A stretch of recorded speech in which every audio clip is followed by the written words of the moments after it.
All right, I'm going to show you a couple things on the Honda Fourtrax 300. This is a really popular model. Came out with it in 1988, and they made it all the way up into the 2000s. So just wanted to go through and show you a couple things. On the machine, we're also going to do an oil change that I'll walk through. Check my videos. We've done valve adjustments. We've done full services. We've replaced motor parts on this machine and did videos on those, rear ends, which is a common problem, and I want to go through those with you today. All right, the first thing on the right-hand side here, we're going to start by looking at this motor. Underneath this right side panel here is your Kickstarter. Handy to have a Kickstarter because when you do have battery issues, you can pull this cover off. Three rubber grommets here that hold that cover on. You've got your Kickstarter here, push it down, and should fire right up. Right underneath your Kickstarter there is your oil filter. This takes, we use a high flow, but you can, several different, K&N makes one. I mean, there are all kinds of different manufacturers that make oil filters that are work great on this machine. And then directly underneath that, then we have your oil dipstick there. You do want to make sure that you've got a good seal underneath this dipstick. This motor takes 2.6 quarts of oil, so keep that in mind. Right underneath that is your reverse cable that runs into the bottom end of your crankcase there, and you've got this cable that runs up, and I'll show you that on the handlebars there. But there is some adjustment there. If your four-wheeler just isn't going into reverse, you may need to adjust that cable. Also, if you need to replace it, just keep in mind that runs alongside here, hooks in down below there. We can do a separate video on that. You've got sensors underneath this cover here. You got an 8mm that'll pull that cover, and then underneath there'll be several different sensors. Reverse would be one of them, neutral would be another, oil would be another one. So you want to make sure that those wires are connected and in good condition there, coming right out of there. On the other side is where we'll find your spark plug, but we've got your foot brake here on the right hand side here. This is going to be going to your rear, so you've got a cable that runs back to your rear brake drum housing, and I'll show you that when we get back there.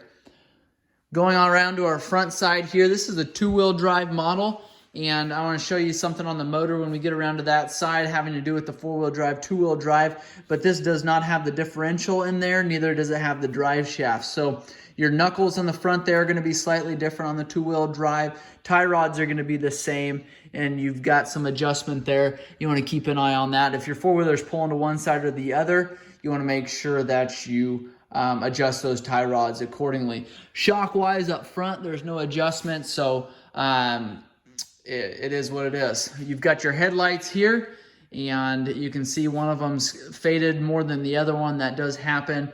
One time this may have been replaced, that or they're just wearing differently. Maybe one of them has an O-ring that's leaking in there, allowing moisture to get in there, just discoloring it some. Right on the front here, behind your front bumper, is where you're going to find your VIN number. So you can scrape the dirt off there. Should be 17 digits on that VIN. I think all of them are going to start out with the 478TE. Don't quote me on that, but I think all of these four-track models start out that way. The other nice thing on this is you've got the tag right here. Some of them are worn off, but it's handy to have when you go to sell the machine. Just real quick, check the year, check the model, just to see which four-wheeler you have there. Quite a bit of clearance on these because of the way they design those A-arms, kind of a bend up, which is handy on this model. These fender flaps there, the mud flaps there, are getting really expensive. They're actually pretty rare to find used and in good condition, and they no longer make those panels. So keep that in mind. Just be really careful you don't break them. We've got a couple good ones here, but then down below that around this heel guard here, this is cracked. These you can still get at a reasonable price, but again, it's these right here and the ones up front that are getting to be pretty expensive. On this side here, what I wanted to show you, and you can see there our petcock is leaking a little bit, we'll replace that. We've got the cover for the four-wheel drive model, and you can tell that because your shaft going from your transfer gear here, there's a post that comes out of here and a shaft that runs right along your stator cover, and it runs directly up to your front differential. Here is your fuel petcock. Here you've got on, reserve, and off. Off is horizontal, and then you've got reserve and on there. This fuel tank holds 3.3 gallons. 0.7 of that is going to be reserve. So once you get down to 0.7 of a gallons in your fuel tank, you'll have to switch that to reserve, and you've got that much left. Underneath there is your spark plug. It takes DPR8EA9 as your spark plug. That's an NGK number. I like to swap those out every time I service the four-wheeler. Right here, we've done a separate video on valve adjustment on these machines, but just wanted to reiterate, here is your inspection plug here to find top dead center. So gear shifter here, it's a 5-speed. You want to make sure that this is tight on this shaft here, so that when you shift up and down, your splines aren't stripping out there. Behind this cover here is your starter idler gears. Those can wear out or get damaged and stop working. Your starter is right here, directly above that. And underneath of there, you'll see your spark plug. I've done videos on rebuilding these carburetors on these Fourtraxes, so check those out if your four-wheeler isn't running right. Behind your left leg here is going to be your regulator rectifier, and this will tell how much power will go to your battery from your stator. So if you have a faulty regulator rectifier, your battery isn't going to charge or maintain where it's at.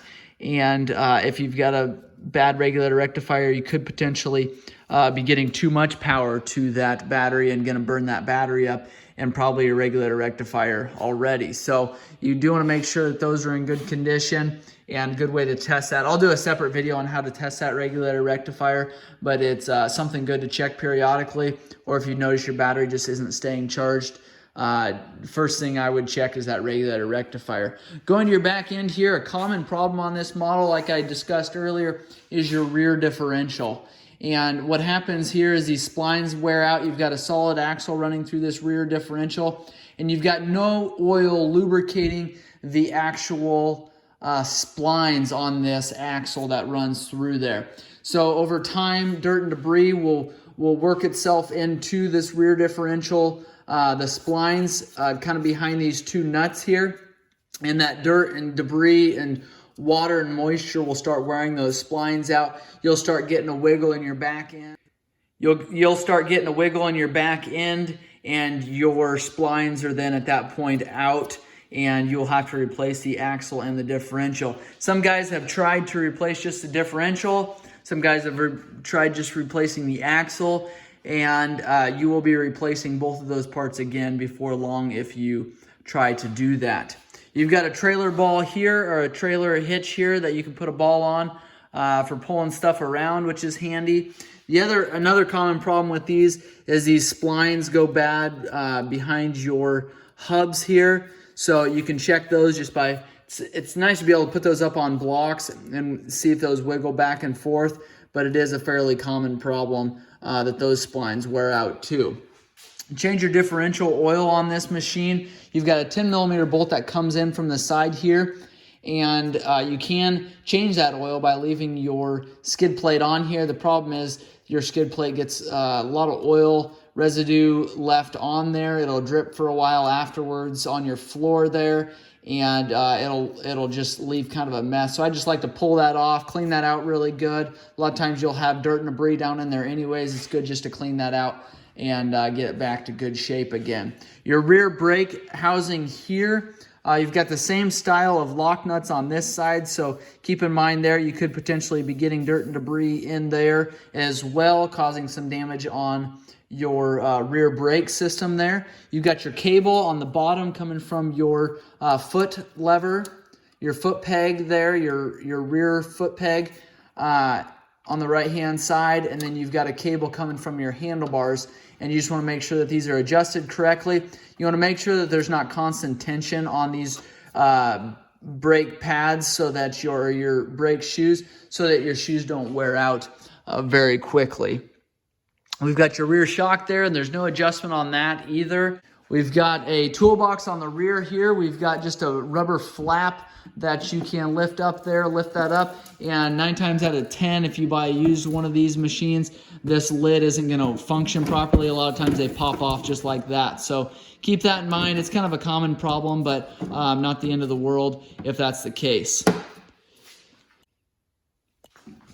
Going up on the four-wheeler, we've got your handlebars here. Up top, we've got your ignition switch right here on the center dash console there. You've got your indicator lights there, oil, temperature, neutral, and reverse. Like I said, that goes down to the sensor down on the right-hand side.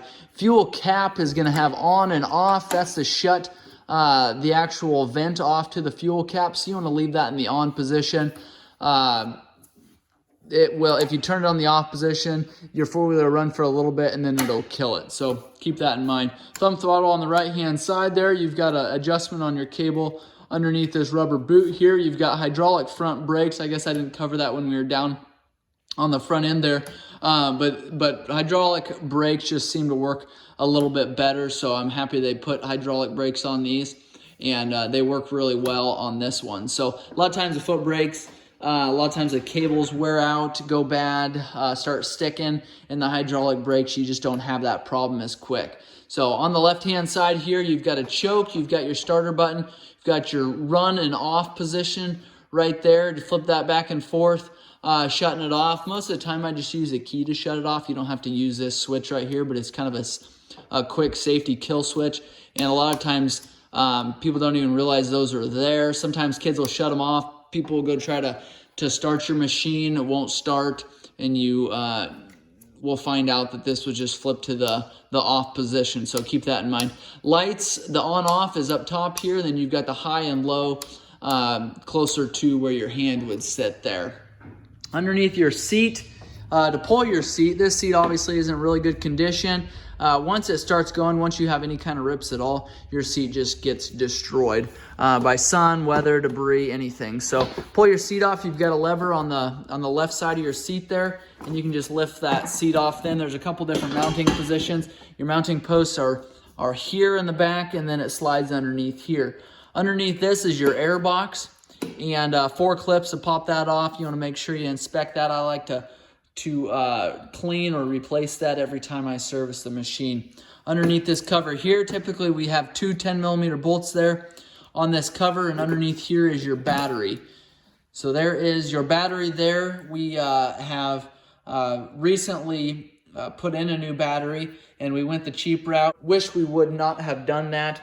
We're replacing the battery after a couple months, and that shouldn't be the case. So we've had a trickle charger on here most of its life, and typically that would be enough to hold a good charge, but this battery won't even turn the four-wheeler over just after a couple months. So I wouldn't suggest going the cheap route on these batteries. I would spend some money, buy a decent battery. That way you're not replacing it right away. Gonna get back down here. I want to show you one other thing on the front end, which is the most common problem on these Honda Fourtrax. Is they are notorious for losing spark. So your four-wheeler's not starting. If you've checked your left-hand switch there, make sure that on-off switch is in the right position. Make sure your ignition switch is on. Your four-wheeler more than likely is sitting there just turning over and over and over. You feel like it's gonna pop off. It's just not popping off. What I would do is come around to your left side here and check your spark plug. Make sure that your ignition coil spark plug cap is on. Make sure that the spark plug is completely inside the cylinder head there. And if it is, then I would suggest pulling that spark plug, setting it on the cylinder here, putting that cap back on there, and testing for spark. You want to make sure that you have spark. And 9 times out of 10 on these Honda Fourtrax, you're not going to have spark when you have got a non-start issue on these. What happens is the CDI box that goes on the front here, underneath your front end there, goes bad, and it's a very, very common issue on these. You've got one CDI box there that has a green cap. A lot of people replace that one. That one is actually the alarm. So that's going to be on the right-hand side on this one. And I can't say that all of them are the same because they mount real similar. So the alarm is on the right side. That's got the green cap.